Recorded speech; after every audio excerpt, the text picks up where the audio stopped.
Every man lives two lives. The one the world sees, and the one he hides in the shadows. For Officer Frank Miller, those two lives were about to collide. The neighborhood was quiet, too quiet.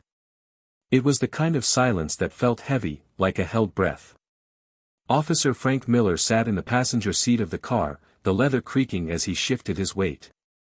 His uniform felt like a cage, a constant reminder of the oath he was breaking. Next to him, behind the wheel, was Julian Vance. If Frank was the iron fist of the law, Julian was the ghost that slipped through its fingers. A real estate broker with a fluid reputation, he was a man who could acquire anything for a price.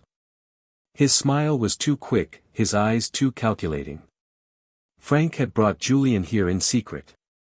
But as he looked at the broker's calm profile, a cold knot tightened in his gut. He was a cop who had just willingly climbed into a den with a wolf. "Remember, Julian," Frank's voice was a low growl, "not a word of this to anyone. My situation requires discretion." Julian's smile was thin. "Frank, my friend. Discretion is my product.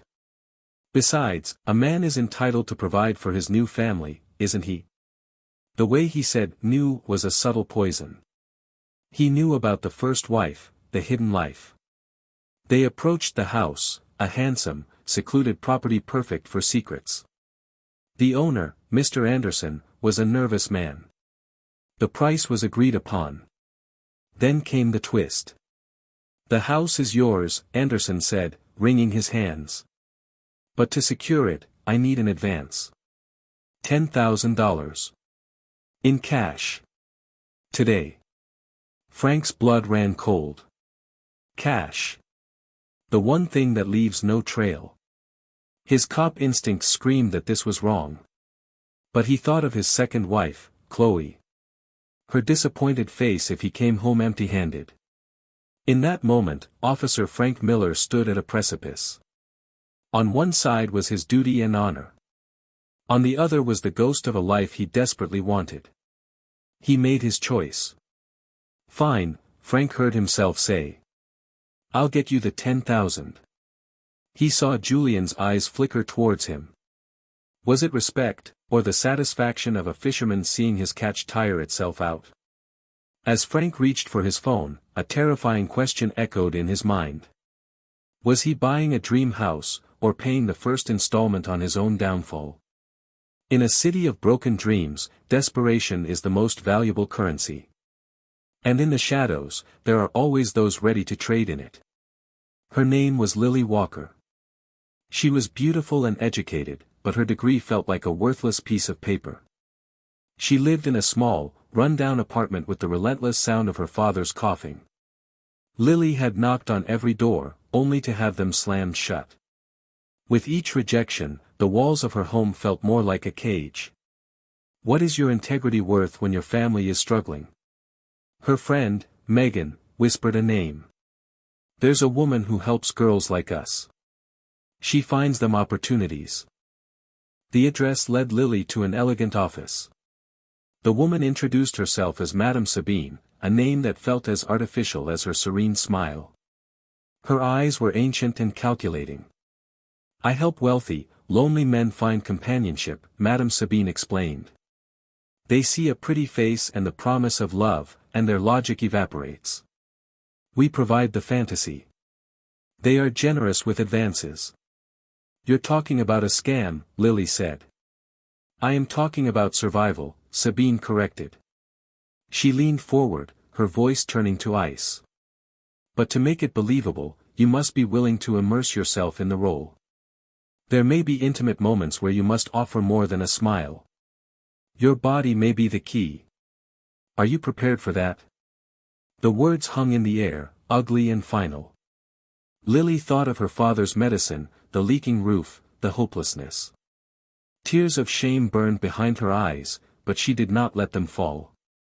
She looked at the woman and gave the answer that would shatter her life. Yes, Lily said. I'm in. In that moment, the girl she had been began to die. Desperation is a disease, and in the Walker household, it was contagious. While Lily sold her future, her brother, Ethan, was brewing a storm of his own. Ethan believed a man was defined by his ability to protect his family. But with empty pockets and a heart full of shame, he faced a terrifying question. What happens when a good man runs out of good options? His friend, Derek, had an answer. There's a house in the new, posh neighborhood. The owner is away. One clean hit, and all your problems are solved. The plan was meticulous. They knew the security schedule and the precise window that didn't latch. It felt like fate was finally giving them a break. The night of the robbery was moonless. Dressed in black, they moved like ghosts through the neighborhood, the same one where Frank Miller had secured his secret house. As Ethan pried open the window, his heart pounded with a twisted sense of hope. He wasn't a criminal, he was a provider. It was a lie he told himself to make the sin taste sweeter. They were inside. The air smelled of new money. But just as Ethan's fingers closed around a silver ornament, the world exploded. Freeze! Police! The voice was a thunderclap. It was Officer Frank Miller. Ethan's plan shattered. In the struggle, Derek vanished. Ethan felt the cold steel of handcuffs snap shut on his wrists. He looked into the eyes of his captor, a man drowning in his own lies. He had no idea that his sister was being prepared to entrap another man, a man whose identity would soon tear their world apart. In the police station interview room, Arthur Walker faced Officer Miller. The old man trembled, aged a decade in a single night. "Officer, I beg you, my son is not a criminal." The circumstances forced his hand. Miller leaned back, a cold smile on his lips. "Circumstances," he whispered. "You think I don't have needs? Bills to pay? If that's an excuse, I should be out there robbing houses too." The message was clear. This wasn't about justice. This was a transaction. Arthur's heart hammered. He saw the hungry glint in the officer's eyes. "What can I do?" he asked, dreading the answer. "The paperwork is on my desk," Miller said. "I haven't filed it. There is still time for you to do what you must." The words were a venomous gift. A demand wrapped in a threat. "How much?" Arthur asked, the words tasting like ash. $10,000. Not a cent less. The number struck him like a physical blow. It was an impossible sum, the exact amount he needed for his own life-saving surgery. He was trapped in a devil's bargain, forced to choose between his son's future and his own survival. There are sacrifices that break you. For Arthur Walker, a lifetime of dignity was about to be traded for a stack of currency. He sold the only solid thing his family had ever owned, their small house. It was his father's dream, his own life's sweat. He was holding the ghost of his home in his hands. He returned to the apartment, the money feeling like a serpent in his pocket. His wife, Helen, saw the hollow victory in his eyes. "The house?" she whispered. "You sold it?" He nodded, pulling out the stack of notes. The sight of it was a physical blow. A strangled cry escaped her. Her hands flew to her chest. A trickle of blood escaped her nostril, a crimson tear of pure grief. She stumbled forward. A single, perfect drop of blood fell, landing with a soft splatter on the topmost bill. The pristine notes were now baptized in her despair. Arthur watched, frozen. He did not wipe the notes clean. He let the blood dry, a dark stain on their sacrifice. He placed the tainted money before Officer Miller. The stain was impossible to miss. Miller's eyes flickered. For a second, something human stirred, but it was smothered by greed. He took the money and tucked it away. The cell door opened. Ethan was free. But as they stepped into the light, Arthur knew this was not freedom. It was a darker prison. He had handed a corrupt officer a piece of his family's pain, a blood-soaked secret. And secrets that bleed always rise from the dead. Every tarnished dream has its moment. Officer Frank Miller stood in his new home. The air smelled of fresh paint and ambition. He had crossed every line, but as Chloe smiled, he told himself it was worth it. In a shadowy lounge, he slid an envelope to Julian Vance. The final payment. Julian's smile was sharp. His thumb brushed a hardened patch on one bill. His smile faltered for a heartbeat. A silent question. He ignored it. The money was gone. The house was his. But later, unpacking, Frank found a single stray $100 bill in an old jacket. He held it to the light. There it was. The rust-brown smear. Helen Walker's blood. The image of the shattered family flashed before his eyes. He had not just bought a house with dirty money. He had built its foundation on their suffering. The ghost of his corruption had moved in with him. Far away, in her dorm room, Lily Walker was oblivious. She believed her sacrifice was keeping her family afloat. The call from Madame Sabine came. The mark is ready. It's time to perform. The man who entered the apartment was charming. It was Julian Vance.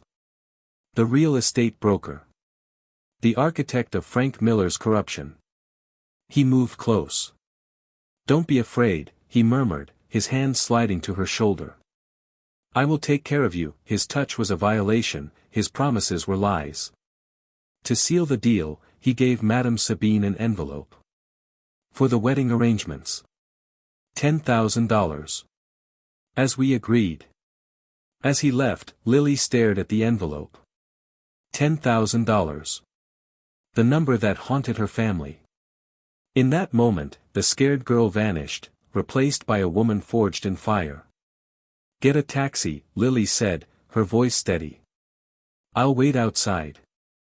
The moment Sabine turned away, Lily snatched the envelope and vanished into the city. She arrived home to a scene of mourning. Her mother wept. Her brother sat in guilt. Her father was a ghost. Without a word, she walked to her father and placed the envelope before him. "Dad, it's a loan. We can get our house back. We can be free." Stunned silence filled the room. With trembling hands, Arthur opened the envelope. He pulled out the stack of cash. And then he saw it. The bloodstain. His wife's blood. A raw, guttural sound escaped him. The money fluttered to the floor. This wasn't salvation. It was the ghost of his home, returned by his daughter through a path he dared not imagine. The circle was complete. He looked from the stained cash to his daughter's face, to his weeping wife and shamed son. He pulled them all into a fierce, silent embrace. They were broken. They were scarred. But they were together. The storm had passed. Not with a roar, but with the quiet, resilient rhythm of a family's heartbeat. They had lost everything, but they had found each other. And that was the only treasure.